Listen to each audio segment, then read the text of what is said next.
Ekran bağımlılığı maalesef ki günümüz dünyasının olumsuz sonuçlarından sadece biridir.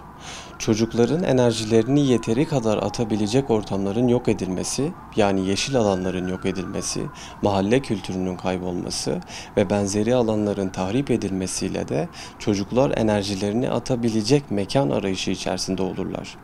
Ve bu arayış maalesef ki dört duvar arasında kendi evlerinde keşif sürecini tamamladıkları bir ortamda enerjilerini atma çabası içerisinde oluyorlar. Dolayısıyla buradaki tek arayış artık yetişkinlerle vakit geçirme oluyor. Ve yetişkinlerin de yine günümüz dünyasının ağır koşullarıyla fiziksel ve mental yorgunluklarla eve dönmeleri çocuklarla sabırsız bir iletişim kurmalarına sebep oluyor. Dolayısıyla bundan sonraki süreç artık çocukların ekrana yönelmesine bir sebep olarak değil sonuç olarak karşımıza çıkıyor. Bu nedenle de çocuklar artık ekranda geçirdikleri vakitte maalesef ki psikolojik olumsuz faktörlerle karşı karşıya geliyorlar.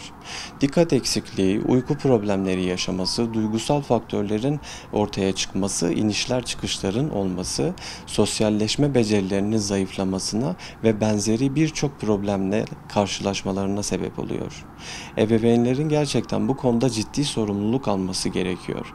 Ekran sürelerinin sınırlandırılması, çocuklarla daha kaliteli vakit ve zaman geçirme konusunda ciddi keşif süreci olmasını ve ciddi kaliteli arayışlar, aktiviteler olması gerçekten çocuklar için çok önemlidir. Aynı zamanda yetişkinlerin unutmaması gereken diğer bir konu da çocukların gerçekten de iletişim kurmak için onları beklemeleridir. Bu yönden baktığınızda çocuklar gerçekten de psikolojik olarak sağlıklı bir ilerleme için yetişkinlere ve evdeki diğer üyelere her zaman ihtiyaç duyar. Kesinlikle ebeveynlerin dikkat etmesi gereken, kendi hayatlarında da dikkat etmesi gereken birçok husus vardır.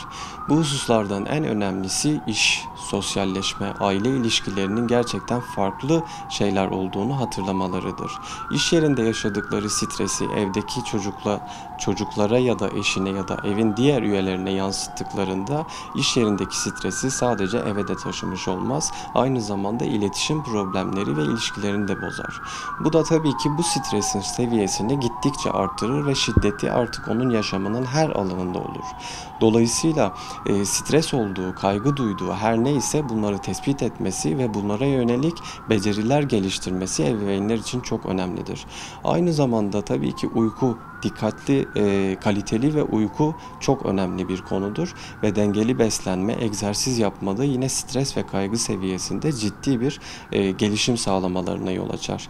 Ve burada dikkat etmeleri gereken, gerçekten de altını çizerek belirtiyorum, çocukların onlara ihtiyaç duyduğu ve aynı zamanda yetişkinlerin de onlarla vakit geçirdiklerinde stres ve kaygı seviyesinde ciddi bir düşüş yaşamalarına sebep olur. Sevgi, saygı, iletişim becerilerinde gerçekten sabır çok önemlidir ve herkese hoşgörüyle yaklaşmak, bu sadece çocuk değil yetişkin için de geçerlidir.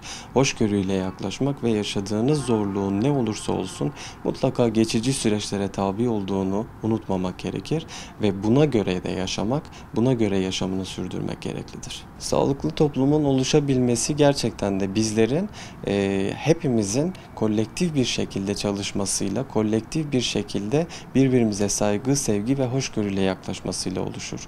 Eğer bunu yapmazsak gerçekten sadece iş yerinde değil, normal sosyal hayatımızda bile bir takım sorumluluklarımız olduğunu hatırlamazsak, bu yaşadığımız stres, kaygı ve birçok psikolojik problem yaşamın her alanında karşımıza çıkar.